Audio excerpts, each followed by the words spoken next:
The complex in California looked as well guarded as a nuclear weapons depot from the outside. Black guard towers rose up like the heads of vipers from the gently rolling hills and misty vine country. Roll after roll of razor wire surrounded the no-man's land between tall electrified fences that disappeared far off in the distance, thousands of feet away. The Async complex must have cost many billions of dollars to construct, and they certainly had the highest level of security for all their operations. I had gotten a high security clearance from my previous work on physics with the Department of Energy. I had a PhD in quantum physics and extensive experience working with ion colliders. When my contract with the DOE had expired, Async agents had been there with a contract in hand, offering me 3 times what I made as a government servant.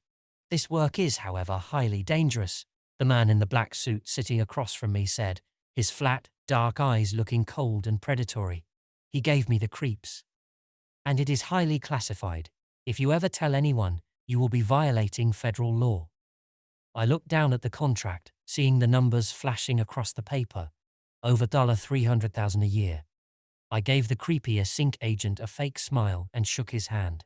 You have a deal, I said, grinning and feeling hopeful for the first time in a long time.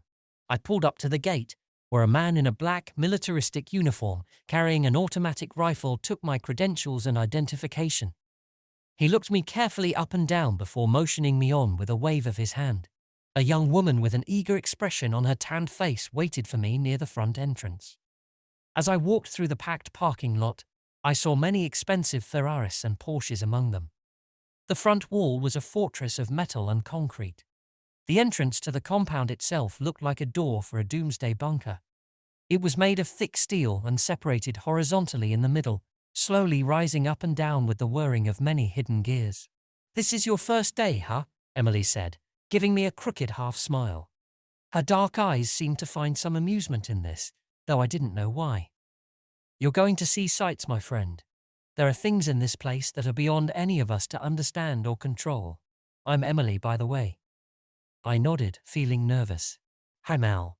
But you probably already know that from reading my file. They haven't debriefed me on what is contained here yet, I said. I know it has to do with ion collisions and the Alice program, though.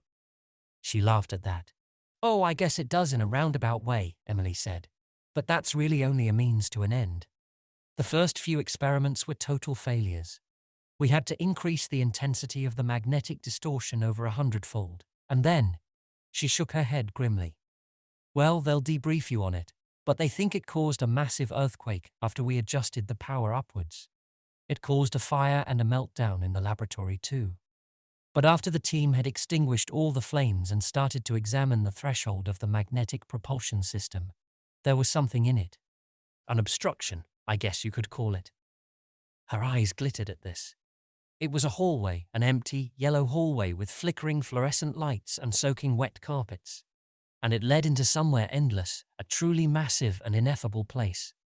But why am I telling you? You'll see it for yourself before the day is over. After all, everyone must enter the backrooms on their first day. It's part of the initiation, I guess you could say. Her crooked smile looked almost predatory as we walked through the metal door into a massive hallway of smooth concrete. A row of brand new elevators stood open, waiting to take us down into the bowels of the complex. Emily pressed the button marked a space at the very bottom of a long list of numbers. We were on the ground floor, then there were 20 floors below that followed by the space floor. There was a smell like ozone and chemicals in the air as the elevator doors swung open. I saw an enormous chamber 50 feet high and the size of a football stadium. It had pure steel ceilings, walls and floors. At the far end of the chamber, hundreds of lasers and ion colliders were pointed around a small open door. Through that door, I saw a hallway stretching out as far as the eye could see, a hallway with flickering fluorescent lights and piss-colored walls. There was a wet, infected smell radiating out of the halls. What's that smell? I said, wrinkling my nose. Emily laughed. Spinal fluid, she said. It's soaked into all the carpets of the backrooms. I looked at her as if she was insane. Whose spinal fluid? I asked. She just laughed and shook her head. Here, watch this video, she said, pointing to a TV set and a computer chair in the far corner. Near the entrance to the backrooms, I saw teams of men and women clad in full protective suits with the Async logo preparing equipment for transfer into the hallway. To my surprise, they had entire crates filled with grenades, automatic rifles and bullets. Seeing all that weaponry made my stomach turn. What would someone doing quantum physics research need with crates full of grenades after all? I sat down and watched as the video started to play. In 1989, in coordination with the ALICE program, our company made a breakthrough that goes far beyond physics research. Using the low proximity magnetic distortion system, we broke through to a space. But what is a space? A space is the future of humanity. It is a limitless resource that has yet to be explored or tapped. With the exponential growth of the human population and the possibility of a further explosion due to IVF technologies and genetic engineering, our small planet is growing increasingly smaller, and the resources contained within are being rapidly consumed. But what if we could have unlimited space to grow crops, to house an expanding population, to grow the human species to heights undreamed of? Welcome to a space where the future is now. The movie rambled on for a little while and said a lot of other things that weren't as interesting, though they did mention the 1989 earthquake in San Francisco that had resulted from the low-propensity magnetic distortion system. Then it cut off suddenly. "Well, your debriefing is over," Emily said from directly behind me, making me jump. I turned, seeing her clad in one of those white, protective breathing suits with the Async logo on its back. "Go gear up. We're going to be attempting an entity extraction today." "What is an entity?" I asked, feeling nervous. I glanced at the automatic rifles. I saw Emily had a pistol holstered around her waist and a rifle slung around her shoulder. Grenades and flashbangs covered her belt. "You'll see in a few minutes, won't you?" she asked, grinning, after I suited up and was given my own automatic rifle, magazines and grenades. I joined the team near the entrance to the backrooms. The person in charge, a tall, pale man with nervous eyes named Frank, put his hands up, motioning the five of us closer. I stayed near Emily, a rising anxiety creeping over my chest. I felt like an astronaut in my protective breathing suit too. "Okay, I know this is your first day, Alvin," he said, nodding to me through his protective visor. "So there's a couple rules we need to establish. First of all, you must never travel in the backrooms by yourself. Stay in groups of 3 people, and preferably at least 5 people. It is a mandatory regulation that you must always be accompanied by at least 2 other people. Anyone who violates this is subject to immediate termination. You must remain armed at all times while you are within the backrooms. Do not ever lose your weapon. If we issue a retreat order, you must follow it immediately and head towards the exit. Run as fast as you can. Last of all, you must always mark your path with red tape. This will be life-saving if you need to find your way back." He nodded, and we headed through the door. The carpet squished under my booted feet as I stayed in the back of the pack, gripping my rifle nervously. A long piece of red tape went straight down the hallway for thousands of feet. Empty rooms lined both sides of the hallway. The rhythmic humming of the lights felt like a drill in my temples after a few minutes. I gritted my teeth, trying to block it out. Up ahead, the hallway intersected into 8 identical-looking corridors. A piece of red tape turned sharply at a 45-degree angle and opened into a large room with lasers, cameras, and various deadly-looking traps set up all around it. I saw what looked like an enormous bear trap, as well as metal panels with long, wicked-looking spikes attached to the ceiling through a system of pulleys and gears. "What are we trying to kill here, Lucifer?" I asked.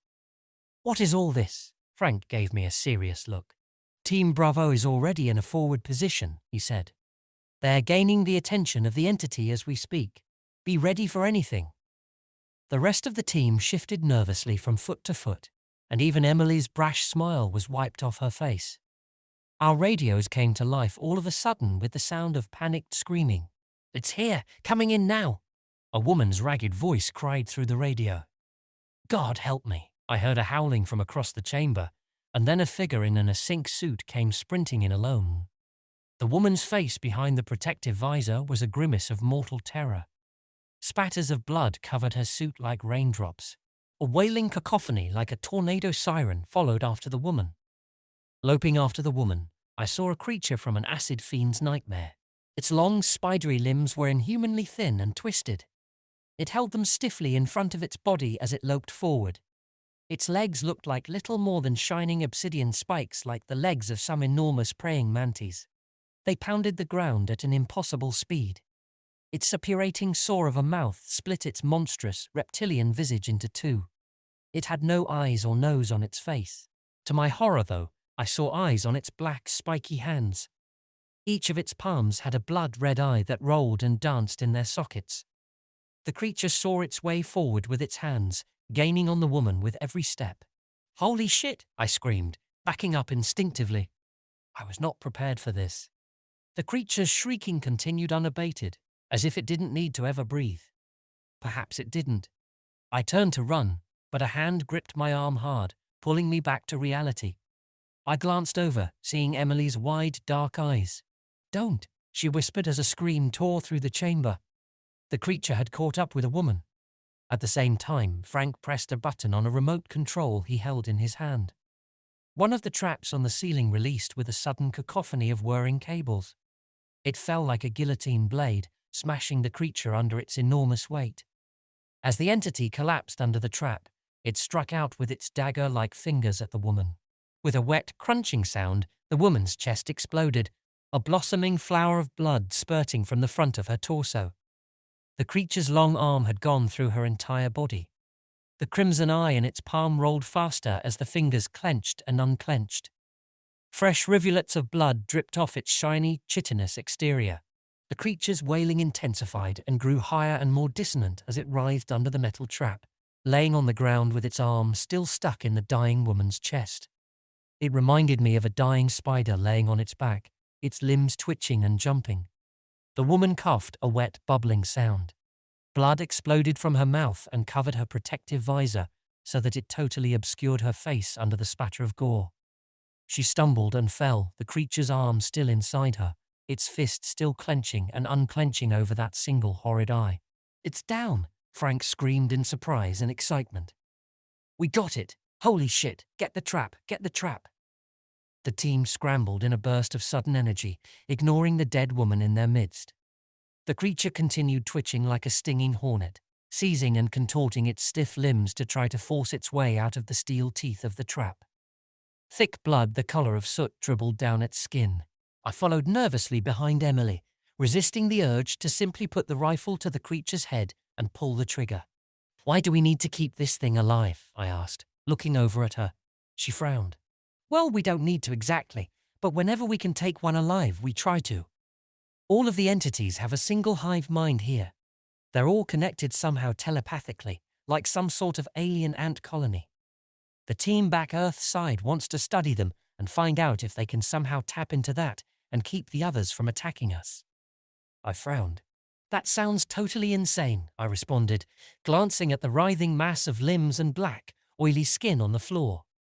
Frank and two other team members started rolling an enormous metal box over to the entity when its wailing suddenly cut out.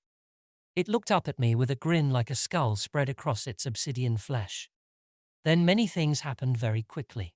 The floor in the room started dropping out in large square sections beneath our feet. Frank's team members gave a scream of surprise as they disappeared, their shrieking fading over a few seconds.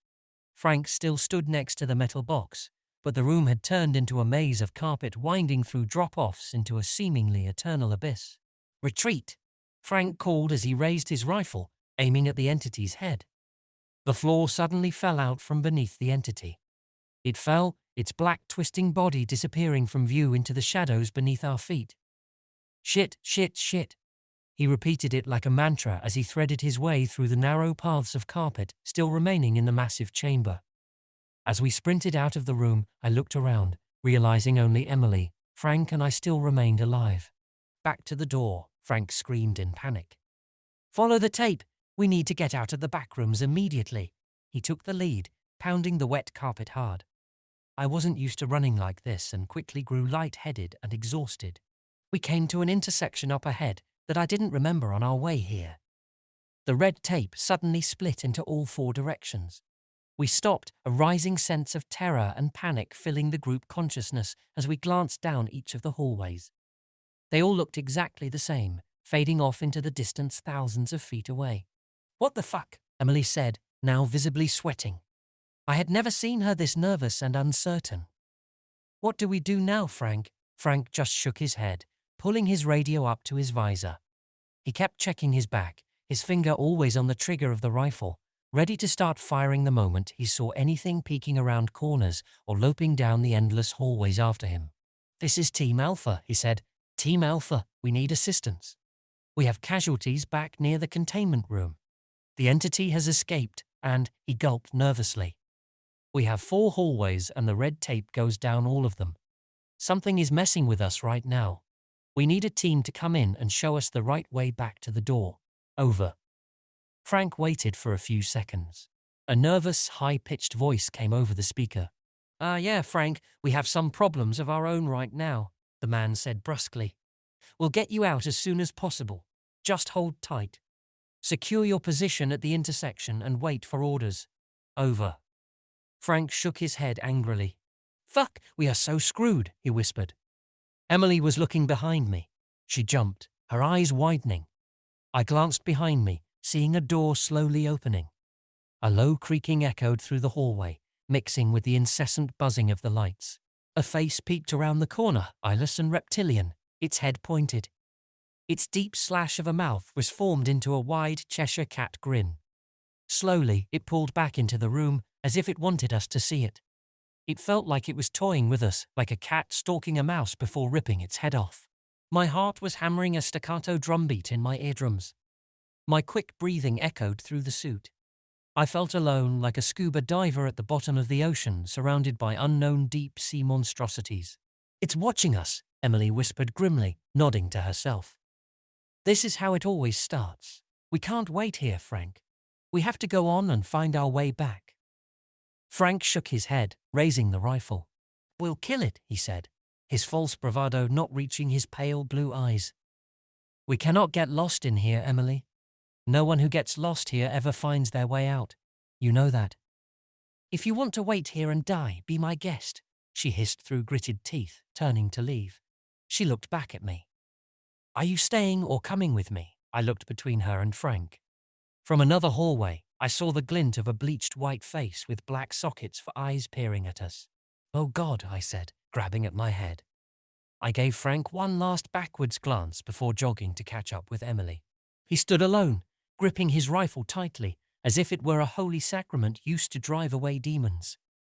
His twitching, strained face had turned beet red with anger. "I'll have you both fired for this," he screamed after us. "You're going to die, you idiots. You need to wait for the extraction team." His yelling grew fainter as we walked away down the hall.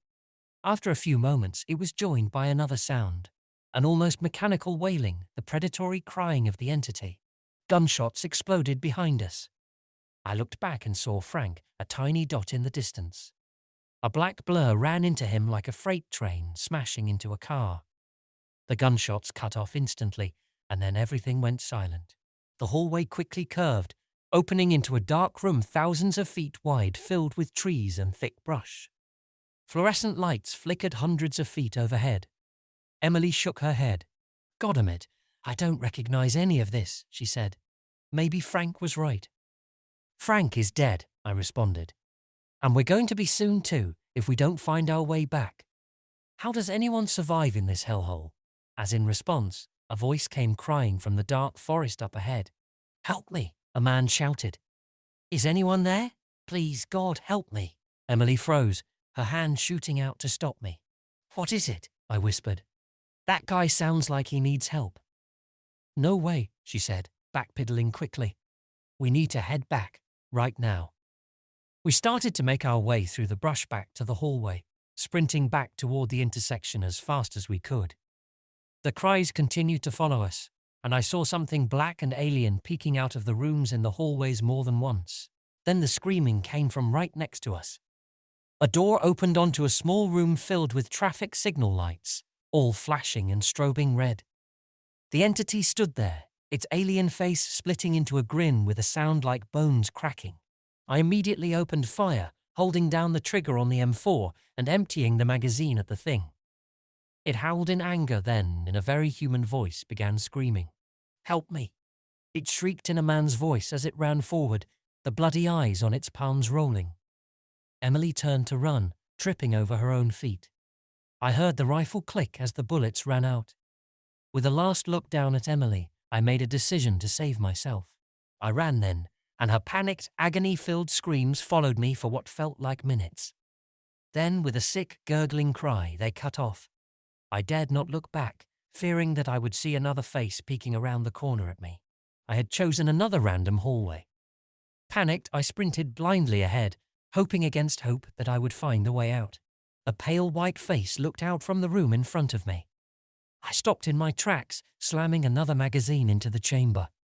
With a rush of adrenaline, I pulled a flashbang from my belt and tossed it ahead of me, rolling it slowly into the room. There was a sound like a cannon blast and a flash of blinding light. Hoping against hope, I sprinted past the room. The creature inside had a face like a corpse. Its dark sockets of eyes spun like black holes spinning in the void.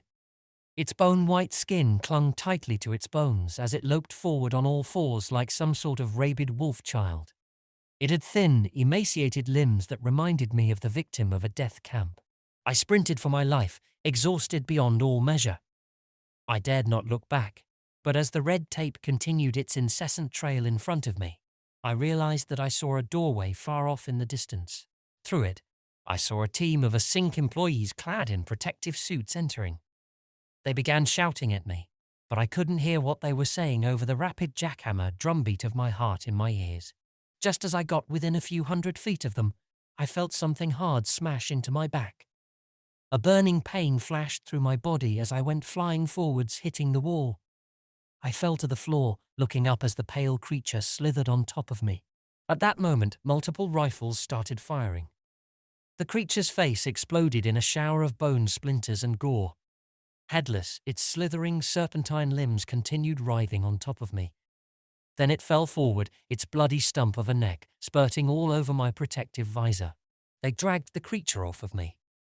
With blood pouring down my back from 4 deep gashes, the extraction team rolled a gurney and took me out of the backrooms. I gave a long sigh of relief.